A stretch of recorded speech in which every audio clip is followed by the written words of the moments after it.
متوسط اور غریب آدمی تو ساری زندگی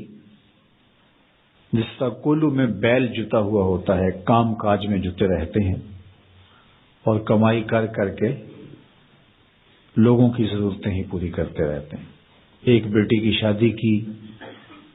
اور جمع شدہ پونجی اس پہ لگا دی، مقروض ہو گئے، پھر کچھ عرصہ قرضہ اتارتے رہے اور پھر اس کے بعد بیٹی کی شادی کی تیاری میں لگ گئے، اور اسی طرح بیٹوں کی شادیاں بھی آسان نہیں رہی۔ اس میں بھی جو دور موجود کے تقاضے ہیں اور پھر جس طرح بھاری اور بھرکم ولیمہ کرنے کا ایک کلچر پیدا ہوا ہے، جس سے آپ یہ معاشرے کو بتانا چاہتے ہیں، اپنی برادری کو بتانا چاہتے ہیں کہ ہم اتنے مؤثر ہیں اور ہمارے تعلقات اتنے وسیع ہیں۔ آپ کا قد کاٹ اور آپ کی شناخت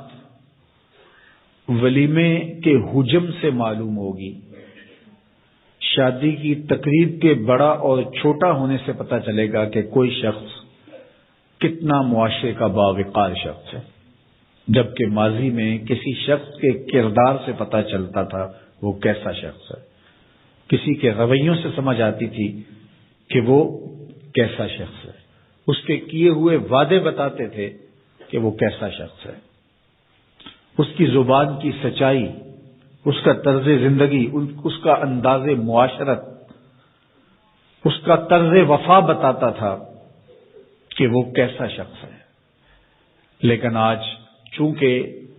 یہ اقدار دم توڑ گئی ہیں تو ہم اپنے آپ کو بڑا بتانے کے لیے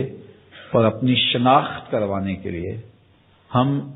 ان چیزوں کا سہارا لیتے ہیں جو کسی شخص کی شناخت نہیں ہوتی۔ تقریبات کا حجم بڑھا کر کے اور اپنی دولت کی نمائش کر کے اور کچھ شخصیات کو اپنے پاس مدعو کر کے ہم یہ تاثر دینا چاہتے ہیں کہ ہم اس معاشرے کے انتہائی اہم شخص ہیں اور ہمارے تعلقات کا سلسلہ بہت دور تک پھیلا ہوا ہے، اور نتیجہ کیا کہ ہمارا سارا سرمایہ انہی کاموں کے اندر صرف ہو رہا ہے۔ متوسط لوگوں کے لیے بہت بڑی مصیبت اور بہت بڑا مسئلہ بن جاتا ہے، اور غریب آدمی بھی اس چکی میں پس رہے ہیں۔ یہ جہیز کا کلچر اور یہ لشکر کی صورت میں باراتوں کی آمد، گھر کے کچھ افراد اور کچھ ضروری لوگ اگر آ جائیں تو اس میں کوئی حرج نہیں ہے، لیکن یہ 500 لوگ ایک لشکر کی صورت میں بیٹی والوں کے گھر آئیں، اس کی کوئی تک بنتی نہیں ہے۔ اور پھر لوگ شروع یہاں سے ہوتے ہیں کہ آپ نے جو دینا ہے وہ تو اپنی بیٹی کو دینا ہے، ہمارے یہ مہمان آپ کے ہاں پہلی بار ہی آئیں گے تو ہمارے مہمانوں کو خوش ہونا چاہیے، ان کے بیٹھنے کا انتظام اچھا ہونا چاہیے، ان کے کھانے کا اہتمام ٹھیک ہونا چاہیے،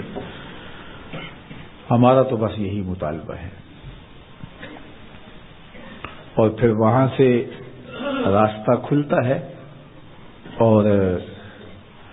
جہیز کے مطالبات بھی شروع ہو جاتے ہیں۔ بیٹی والوں پہ بوجھ نہیں ڈالنا چاہیے،